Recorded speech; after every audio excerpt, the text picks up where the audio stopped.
प्रभु तेरी वाणी जीवन की रोटी, नैनों की ज्योति अंधेरा मिटाती।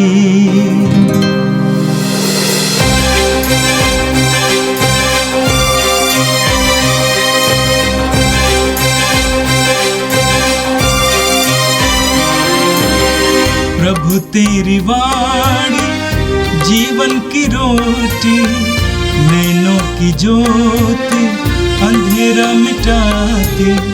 प्रभु तेरी वाणी जीवन की रोटी, नैनों की ज्योति अंधेरा मिटाती। वाणी वाणी वाणी वाणी वाणी पवित्र है, शाश्वत है, जीवन का मन्ना है। 18 जुलाई शुक्रवार।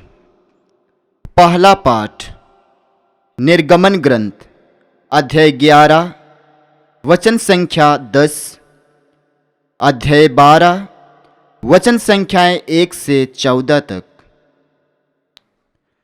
मूसा और हारून ने फिरौन के सामने बहुत से चमत्कार दिखाए। प्रभु ने फिरौन का हृदय कठोर बना दिया था। उसने इस्राएलियों को अपने देश से जाने की आज्ञा नहीं दी। प्रभु ने मिस्र देश में मूसा और हारून से कहा, यह तुम्हारे लिए आदि मास होगा। तुम उससे वर्ष का पहला महीना मान लो। इस्राएल के सारे समुदाय को यह आदेश दो, इस महीने के 10वें दिन हर एक परिवार एक एक मेमना तैयार रखेगा। यदि मेमना खाने के लिए किसी परिवार में कम लोग हों तो जरूरत के अनुसार पास वाले घर से लोगों को बुलाओ। खाने वालों की संख्या निश्चित करने में हर एक की खाने की रुचि का ध्यान रखो। उस मेमने में कोई दोष ना हो, वह नर हो और 1 साल का, वह भेड़ा हो अथवा बकरा। महीने के 10वें दिन तक उसे रख लो। शाम को सब इस्राएली उसका वध करेंगे। जिन घरों में मेमना खाया जाएगा, दरवाजों की चौखट पर उसका लहू पोत दिया जाए। उसी रात को वे खमीर रोटी और कड़वे साग के साथ मेमने का भुना हुआ मांस खाया जाएगा। इसमें से कच्चा या उबला हुआ कुछ मत खाओ, बल्कि सिर, पैरों और अंतड़ियों के साथ पूरे को आग में भूनकर खाओ। अगले दिन के लिए कुछ भी नहीं रखा जाएगा। जो कुछ बच गया हो उसे भोर के पहले ही जला दोगे। तुम लोग चप्पल पहनकर, कमर कसकर तथा हाथ में डंडा लिए खाओगे। तुम जल्दी जल्दी खाओगे, क्योंकि यह प्रभु का पास्का है। उसी रात मैं प्रभु मिस्र देश का परिभ्रमण करूंगा। मिस्र देश में मनुष्यों और जानवरों के सभी पहलौठे बच्चों को मार डालूंगा और मिस्र के सभी देवताओं को भी दंड दूंगा। तुम लहू पोत कर दिखा दोगे कि तुम किन घरों में रहते हो। वह लहू देखकर मैं तुम लोगों को छोड़ दूंगा। इस तरह जब मैं मिस्र देश को दंड दूंगा, तुम विपत्ति से बच जाओगे। तुम उस दिन का स्मरण रखोगे और उससे प्रभु के आदर में पर्व के रूप में मनाओगे। तुम उसे सभी पीढ़ियों के लिए अनंत काल तक पर्व घोषित करोगे। यह प्रभु की वाणी है। संत मत्ती के अनुसार पवित्र सुसमाचार अध्याय 12 वाक्य 1 से 8 तक। ईसा किसी विश्राम के दिन गेहूं के खेतों से होकर जा रहे थे। उनके शिष्यों को भूख लगी और वे बालें तोड़ तोड़ कर खाने लगे। ये देखकर फरीसियों ने ईसा से कहा, देखिए, जो काम विश्राम के दिन मना है आपके शिष्य वही कर रहे हैं। ईसा ने उनसे कहा, क्या तुम लोगों ने यह नहीं पढ़ा कि जब दाऊद और उनके साथियों को भूख लगी तो दाऊद ने क्या किया था? उन्होंने ईश मंदिर में जाकर भेंट की रोटियां खाईं। याजकों को छोड़ ना तो उन्हें खाने की आज्ञा थी और न उनके साथियों को। अथवा क्या तुम लोगों ने संहिता में यह नहीं पढ़ा कि याजक विश्राम के दिन का नियम तोड़ते हैं पर दोषी नहीं होते? मैं तुमसे कहता हूँ, यहाँ वो है जो मंदिर से भी महान है। मैं बलिदान नहीं बल्कि दया चाहता हूँ। यदि तुम लोगों ने इसका अर्थ समझ लिया होता तो निर्दोषों को दोषी नहीं ठहराया होता, क्योंकि मानव पुत्र विश्राम के दिन का स्वामी है। यह प्रभु का दिव्य सुसमाचार है।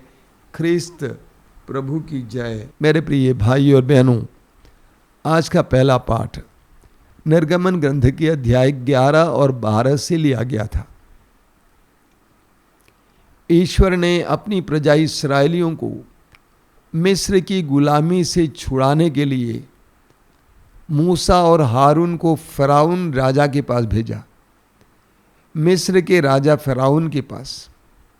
और प्रभु ने यह संदेश दिया, ये आदेश दिया, मेरी प्रजा को जाने दो। लेकिन फ़िरौन मिस्र का राजा इस बात को मानने को तैयार नहीं था, क्योंकि इस्राएली लोग वहाँ सबसे कठिन काम करने में लगे हुए थे और उनसे बहुत ज़्यादा काम लिया जा रहा था। उनकी संख्या भी काफ़ी बड़ी थी। फ़िरौन ने प्रभु की बात को नहीं माना, तो प्रभु ने क्या किया? प्रभु ने मिस्र पर 10 विपत्तियां भेजी। उन विपत्तियों के द्वारा, एक एक विपत्ति के द्वारा ईश्वर बोल रहा था, मेरी प्रजा को जाने दो। मेरे प्रिय भाई और बहनों, ईश्वर विपत्तियों और दुखों और घटनाओं के द्वारा बोलता है। जब हमारे जीवन में दुख विपत्तियां आ जाती हैं, हम घबरा जाते हैं। सभी लोग घबरा जाते हैं। हम सवाल करने लगते हैं कि यही ईश्वर, तूने मेरे साथ ऐसा क्यों किया? लेकिन एक विश्वासी ऐसा नहीं पूछता है क्यों किया, बल्कि एक विश्वासी सवाल करता है, इस घटना के द्वारा तू क्या संदेश देना चाहता है? ईश्वर विपत्तियों, परेशानियों, दुखों के द्वारा हमसे बोलता है। प्रकाशना ग्रंथ के अध्याय 3 उसके वाक्य 19 में प्रभु कहते हैं, मैं जिसे प्यार करता हूं उनसे डांटता हूं और दंड भी देता हूं। इसीलिए उत्साही बनो और पश्चाताप करो। ईश्वर हमसे घटनाओं के द्वारा बोलता है, अनुभवों के द्वारा बोलता है। समझदार लोग उसको समझने का प्रयास करते हैं, लेकिन वचन में हम पढ़ते हैं, जितनी विपत्तियां ईश्वर भेजता रहा उतना फ़िरौन यानी मिस्र के राजा का हृदय कठोर होता गया। आज भी ये देखने को मिलता है। दुख आने पर कुछ लोग अपनी कमी कमजोरी को महसूस करने लगते हैं, पश्चाताप करने लगते हैं और ईश्वर की ओर मुड़ने लगते हैं, अपने व्यवहारों को बदलने लगते हैं। लेकिन कुछ लोग दुख और विपत्ति आने पर और ज़्यादा कठोर हो जाते हैं, विश्वास को तोड़ देते हैं, निराश हो जाते हैं, ईश्वर से खिन्न हो जाते हैं और अपने जीवन को और कठोर बनाने लगते हैं। कहा जाता है ना, विनाश काले विपरीत बुद्धि। जब मनुष्य के अंदर पाप अपराध बढ़ते जाता है, उसको बार बार सुधारने के लिए बताया जाता है, इसके बावजूद जब सुधरता नहीं है तो और ज़्यादा कठोर होता जाता है। फ़िरौन का हृदय भी और ज़्यादा कठोर हो गया। अंत में प्रभु ईश्वर ने जो विपत्ति भेजी, 10वीं विपत्ति, वो क्या था कि मिस्र देश के सभी पहलौठों को मार डालना। मिस्र देश के सभी पहलौठों को मार डालना। इस विपत्ति के कारण फराउन हिल गया, उसकी ही संतान मर गई तो वो हिल गया और इस्राएलियों को जाने दिया। इसीलिए इस विपत्ति को भेजने से पहले ईश्वर ने इस्राएलियों को तैयार किया। इस्राएलियों से क्या कहा, ये तुम्हारे लिए आदि मास होगा, तुम इसे वर्ष का पहला महीना मानो। हर एक परिवार एक एक मेमना तैयार रखेगा, उस मेमने में कोई दोष ना हो, वो नर हो और 1 साल का, वह भेड़ा हो अथवा बकरा। जिन घरों में मेमना खाया जाएगा, दरवाज़ों की चौखटों पर उसका लहू पोत दिया जाएगा। उसी रात बेखमीर और रोटी और कड़वे साग के साथ मेमने का भुना हुआ मांस खाया जाएगा। तुम लोग चप्पल पहनकर कमर कसकर तथा हाथ में डंडा लिए खाओगे। तुम जल्दी जल्दी खाओगे क्योंकि यह प्रभु का पास्का है। तुम लहू पोत कर दिखा दोगे कि तुम किन घरों में रहते हो। वह लहू देखकर मैं तुम लोगों को छोड़ दूंगा। तुम उस दिन का स्मरण रखोगे और उसे प्रभु के आदर में पर्व के रूप में मनाओगे। प्रभु ईश्वर ने मूसा को आदेश दिया, इस्राएलियों को आदेश दो कि वे एक मेमना लें, निर्दोष मेमना, उसे काटें, खाएं और उसका रक्त अपने घरों के चौखट पर लगाएं। जब विनाश का दूत भ्रमण करेगा पूरे मिस्र में पहलौठों को मारने के लिए, जिन जिन घरों के चौखट पर वो रक्त लगाया जाएगा वहाँ के पहलौठे नहीं मारे जाएंगे। इस प्रकार तुम बचोगे। और प्रभु ने यह भी कहा, चप्पल पहन के खाओगे, तैयार होकर खाओगे, क्योंकि ये पास्का का दिन है, ये भागने का दिन है, ये मुक्ति का दिन है, उद्धार का दिन है। और प्रभु ने उनसे ये भी कहा कि इस महान घटना के याद में तुम एक उत्सव मनाओगे, हर वर्ष त्योहार मनाओगे। इस्राएली लोग यानी यहूदी लोग आज भी पास्का पर्व मनाते हैं। ये उनके सारे पर्वों में सबसे महत्वपूर्ण पर्व है, पास्का पर्व। हम विश्वासी और मसीही भी पास्का पर्व मनाते हैं। हमारे मुक्ति के इतिहास में हमारी मुक्ति के लिए ईश्वर के किए हुए उस महान घटना को याद करते हुए, यीशु की मृत्यु और पुनरुत्थान को याद करते हुए आज भी हम पास्का पर्व मनाते हैं। हम विश्वासी भी, मसीही भी पास्का पर्व मनाते हैं। योहन के सुसमाचार के अध्याय 1 उसके वाक्य 29 में पढ़ते हैं, योहन बपतिस्ता ने यीशु को गुजरते देखा और अपने शिष्यों से कहा, देखो ईश्वर का मेमना जो संसार का पाप उठा ले जाता है।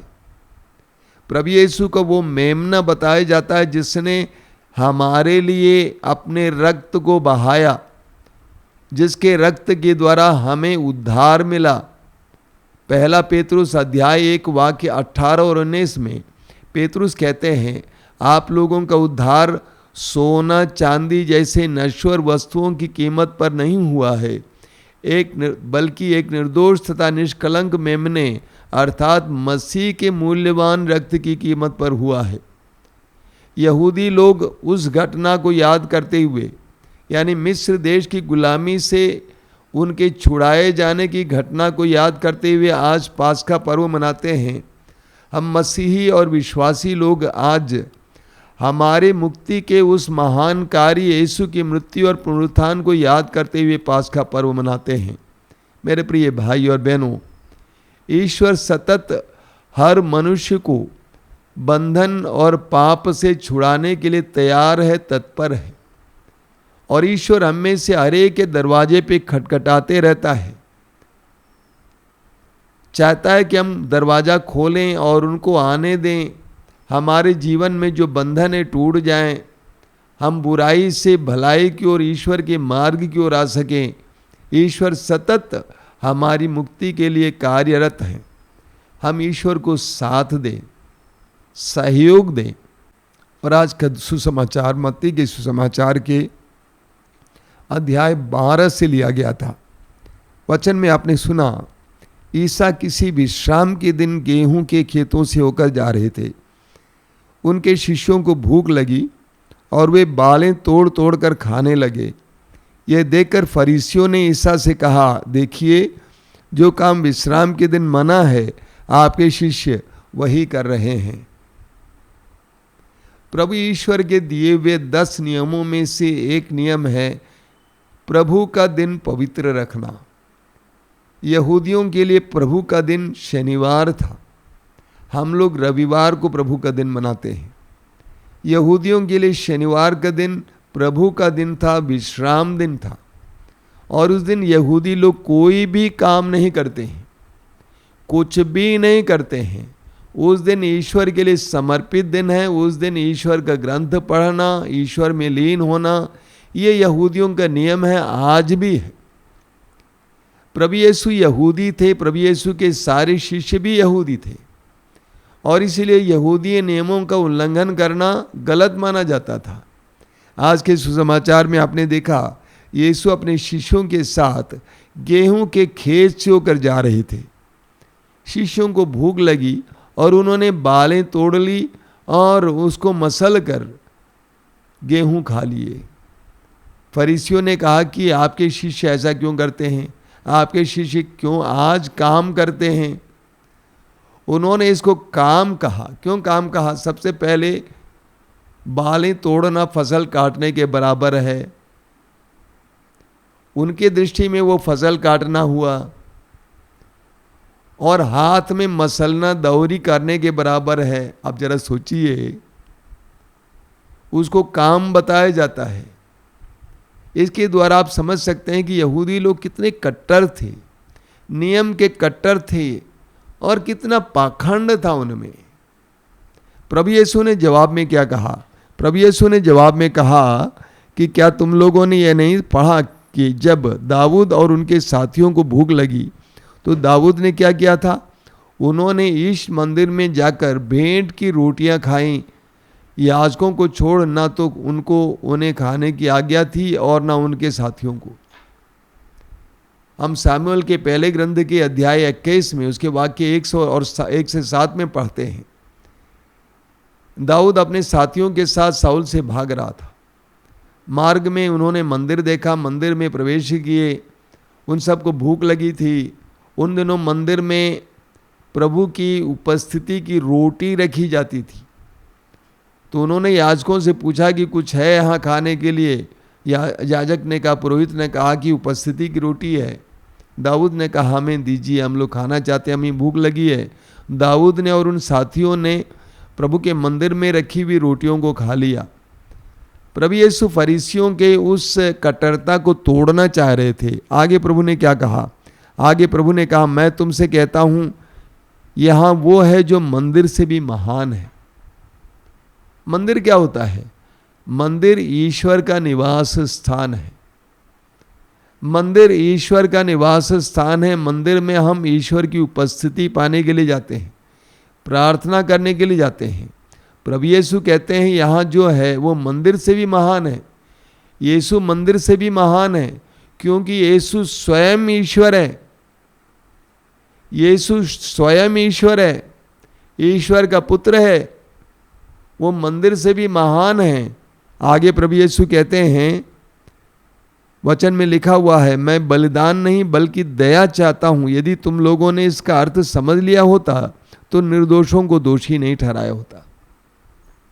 पवित्र बाइबल में बार बार बताया गया, पुराने विधान में, मैं बलिदान नहीं बल्कि दया चाहता हूं। मैं तुम्हारे बलिदान से बढ़कर दया चाहता हूं, करुणा चाहता हूं। सवाल यह नहीं कि हम कर्मकांड की पूर्ति करते हैं, नियम की पूर्ति करते हैं, बल्कि सवाल यह है कि हमारे अंदर कितनी दया है, करुणा है। पूरी बाइबल में हम पढ़ते हैं कि हमारा ईश्वर करुणामय ईश्वर है। ईश्वर हमसे भी करुणा चाहता है, दया चाहता है। कई लोग नियम के पक्के हैं, कर्म कांडी हैं, ये करेंगे, ये करना चाहिए, नियम के पक्के हैं, लेकिन उनके जीवन में तनिक भी दया, करुणा, प्रेम नहीं है। प्रभु यीशु ने स्वयं अपने शिष्यों से कहा यूहन्ना के सुसमाचार के अध्याय 13 में, तुम्हारे प्रेम को, एक दूसरे के प्रति प्रेम को देखकर लोग जान जाएंगे कि तुम मेरे शिष्य हो। यूहन्ना अध्याय 13 वाक्य 25, कि हम विश्वासी हैं, मसीही हैं, कैसे लोग जानेंगे? हमारे प्रेम और करुणा और दया के द्वारा। तो प्रभु ने कहा कि वचन में लिखा हुआ है कि बलिदान से बढ़कर ईश्वर दया चाहता है। ईश्वर तुम्हारे इस कर्मकांड नियम के पालन से नहीं, बल्कि तुम्हारी करुणा और दया से प्रसन्न होता है। आगे प्रभु यीशु कहते हैं कि मानव पुत्र विश्राम के दिन का स्वामी है। प्रभु यीशु अपने बारे में खुलकर बताते हैं कि मैं विश्राम दिन का स्वामी हूँ। ईश्वर ने इस्राएलियों को विश्राम दिन का नियम दिया और स्वयं यीशु में ईश्वर अवतरित है। और यीशु ये बताना चाहते हैं परोक्ष रूप से कि मैं विश्राम दिन का स्वामी हूँ, मैंने ही विश्राम दिन का ये नियम दिया है। मेरे प्रिय भाई और बहनों, इसके द्वारा प्रभु क्या बताना चाहते हैं? क्या प्रभु बताना चाहते हैं कि विश्राम दिन का पालन नहीं होना चाहिए, प्रभु का दिन पवित्र नहीं रखा जाना चाहिए? प्रभु ये बताना चाहते हैं कि नियम से बढ़कर दया है। तुम्हारे व्यवहार, तुम्हारे कार्य, एक दूसरे के प्रति तुम्हारा बर्ताव, तुम्हारा मनोभाव, ये महत्वपूर्ण है नियम के पालन से बढ़कर। इतना ही नहीं, प्रभु यीशु ये बताना चाहते हैं कि नियमों को सही ढंग से समझो, नियमों को गहराई से समझो, नियमों का अर्थ और मर्म समझो। आइए हम प्रार्थना करें। प्रभु यीशु धन्यवाद देते हैं इस सुंदर दिन के लिए, इस पवित्र दिन के लिए धन्यवाद देते हुए प्रार्थना करते हैं, हमें भी तेरे वचनों का मर्म समझने की कृपा दीजिए। हमारे हृदयों में दया और करुणा उत्पन्न कीजिए। तेरी तरह सबके प्रति दयालु और करुणामय बनने के लिए हमें कृपा दीजिए। हे प्रभु यीशु, इन वचनों को सुनने वाले मेरे भाई बहनों को आशीर्वाद देना। आज का पूरा दिन उनके लिए कृपा का दिन बने, आशीष का दिन बने। हमारी इस प्रार्थना को ग्रहण कर, आमीन। प्रभु तेरी वाणी जीवन की रोटी, नैनों की ज्योति अंधेरा मिटाती। वाणी वाणी वाणी वाणी वाणी पवित्र है, शाश्वत है, जीवन का